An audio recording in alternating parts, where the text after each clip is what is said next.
Thokozani bantwana bethongo, thokozani nganza kwethu, thokozani kunina nonke emagumbini amanomhlaba. Uyena-ke ugogo uMathozane lo isalukazi sendoda, bake basho njalo abanye. Itshe elincane ongathi ngalitshatha liyamsinda.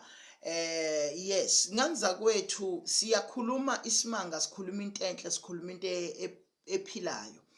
Nganza kwethu namhlanje ngizocacisa izinto esihlangabezana nazo entwasweni.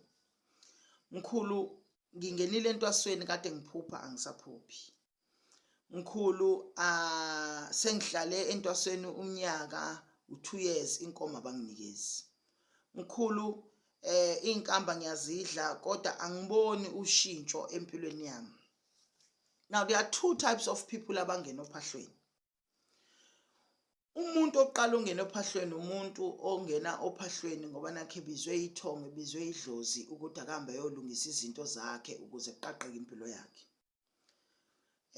Uma umuntu engena ophahlweni ungena, abanye bayagula, abanye sekuyi-option because imisebenzi ayikho, izinto ziyabheda kodwa uyazazi ukuthi unobizo. Into entshe engiyifundile nento eyisimanga because ngike ngaba nenkinga enkulu yamathwasa angaphuphi, abantu abangaboni, ifear yabo enkulu ukuthi mkhulu masiphothula siqeda siyohlola, ngisho ukuhlola nabo. First of all, siphinde siyivisithe lento yokuthwasela ekhaya.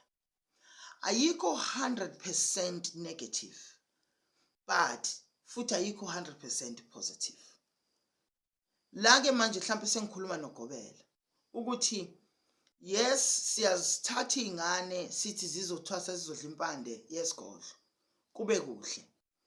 Kodwa uma umuntu idlozi lakhe lingaqhumi, lingakhulumi, I would advise from my experience ukuthi lowo muntu umfake esigodlweni ahlale nawe ukuze lowo muntu akwazi ukugida, lowo muntu ukwazi ukumphakamisela idlozi, lowo muntu ukwazi ukumzala ngengoma, lo muntu akwazi ukulapha. Ngoba the more they are away from isigodlo is the more izinto zivedane ziye south. Ngoba lo muntu ngekhathi esekhaya you can't fully trust ukuthi uwenza lento akufanele ngabe uyayenza. In fact, nethongo lakho liyakwazisa ukuthi akwenzeki ngalendlela ekufanele kwenzeke ngayo. Yebo inkambi yazidla kodwa akazidli to the fullest. Kuneyinsuku abuya iskiphe, kunesikhathi la khona abuya eqimthetho. Ziningi izinto, they are not matured enough edlozini ukugcina izinto ezifunakala edlozini. Then you find ukuthi usunenkinga manje yothwasa. Bakhosi, usunenkinga manje yathwasa ogcina ese-frustrated ngento ayenzayo kodwa kungasiyona ifault yakho. Futhi kungasiyona ifault yedlozi lakho, kodwa kuyifault yedlozi lakhe ngoba elakhe idlozi elingafuna ukukhuluma. Now abantu banamadlozi angafani. Kukhona idlozi elizamulisanayo, kukhona idlozi elibhodlayo, kukhona idlozi elingenzi lutho nje. Lingathula ithule, lingabhodli, lingazamulisi, lingakwenzisi lutho. Kube khona idlozi elizokhuluma emadlebeni, kube khona idlozi elingeke likhulume lithule, uzwe amadlebe ebuhlungu, uzwe kunye omunye cha akanayo leyo nkinga.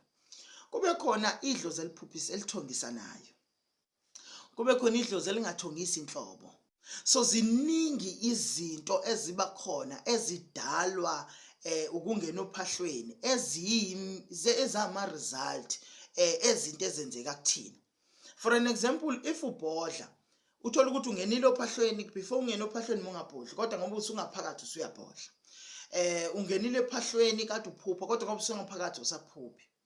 Ngifunde ukuthi ithongo ngekhathi ungena ophahlweni liyahlehla.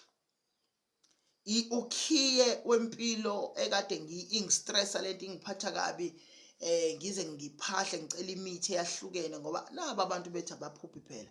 Kanti kahle kahle fanele ngabe bayathonga labantu ukuze sithole indlela eyaphambili. Ngathola ukuthi ithongo melihlehla lihlehlelani na, lihlehlela ukuyoqoqa. Liqoqela usuku lokuphothula. Ngekhathi uphahla izinkamba zakho zomnguni, uphahla izinkamba zamakhosi, uphahla izinkamba zesithunywa, yonke lemimoya osuku uyiphahla iyasuka kuwe ihambe iyoqoqela izinto ozozidinga mhlazane sekuthiwa namhlanje siyakhipha usumakhosi. ngingena ophahlweni mina mengiphupha nami ngahamba ngaye eSwazini ngafika eSwazini kwathula kuthe sengizophuma ngiyakhumbula ugobela kwakusasela imali encane enkomeni yakhe ngaleli langa day before ngavuka ngaphahla ngakhuluma nethonga ukuthi hayibo kwathula kufanele ngigodukile manje imali azikho kwenzakalani ngalelo langa kwavele kwangena imali kwi-account engangayazi ngahamba ngayokhipha imali nganikeza ugobela inkomo yakhe kuthe kusuka lapho kwathula futhi ngangathola amaphupho sengilinde manje ukuthi bangitshene phela ukuthi sengingagoduka ugobela usevumile ukuthi hayi yonke into ihambe kahle sesingahamba manje siyophuthula kwavele kwafika ikhehla lami lifika seliphuthuma lafike la ngibuza izinto enginikezwe ugogo engakanginikezi lahlanganisa la nginikeza ishoba lathi manje sesiqedile sesiyabonga uzidlelile inkamba zethu lanyamalala. So the way okwenzeka ngayo angeke nganza kwethu kufane nabanye abantu abathwasayo bayazi ukuthi uma nihlala emzini womuntu niba u10 niba u6 niba u4 kukhona nje lo yedwa idlozi lakhe livuke ekseni likhuluma indaba njengoba zinjalo lo muntu idlozi lakhe seliqhumile akanaso isidingo sokuhlala ophahlweni isikhathi eside masikuba khona omunye ofanele azidla inkamba zakhe inyongo zingena egazini kupheleliswe uma sekuphelelisiwe lokho akufanele ngabe uyakwenza ahamba ayophothula futhi naye kodwa I guarantee you one thing if uyidlile inkamba unalo ubizo unasi isiphiwo akukho nanoyedwa umuntu oyophinda kutshena ukuthi iqala phansi yothwasa because siphumile saphuma kwaqala kwabanzima sekufanele sizimele kwaqala kufanele manje sesibona indlela zokusebenza ezahlukahlukene kwaqala kwane pressure yahlukahlukene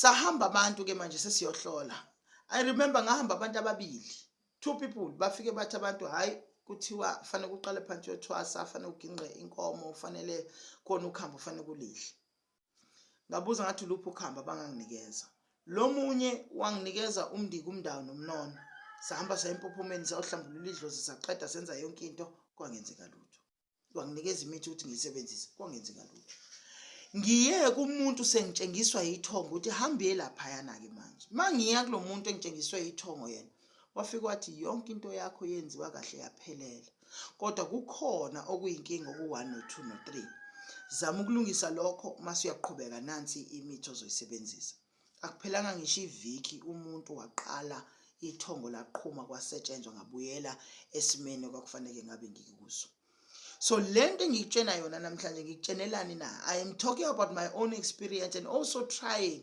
to relieve stress kuwe ngoba ngiyazi ukuthi kubhlungu ukuhamba ijourney uwedwa unganaye umuntu ongakhuluma naye unganayo futhi indlela nawe yaziyo ufanele uyenze because nowadays we have a problem yokuthi njengoba ungibuka nala ku YouTube kukhona abanye ababukayo and ngekhathi uthola yonke le information some of that information is not relevant to you because uyogcina usuzidiagnose uthi unento ethile unganayo uyena ke ugogo Mathozana lo saluka sendoda ngicela nje ukuphuma ngithi siyabonga isupport kakhulu asiqhubeke subscribe si like si share content esishare lapha ku YouTube number it is 067 062 6037 WhatsApp me call me sikhulume sihlele online consultations akhona siyaqhubeka nokusebenza and we are now accepting abantu bobunguni because before we did not take amathwasa amanguni namhlanje sesiyabathatha amathwasa amanguni if you are sure ukuthi lento uyafuna ukuyenza uNkulunkulu akubusise akugcwalise zonke izinto zakho ziqhume zihlangane ubusiseke njalo makhosi amakhulu.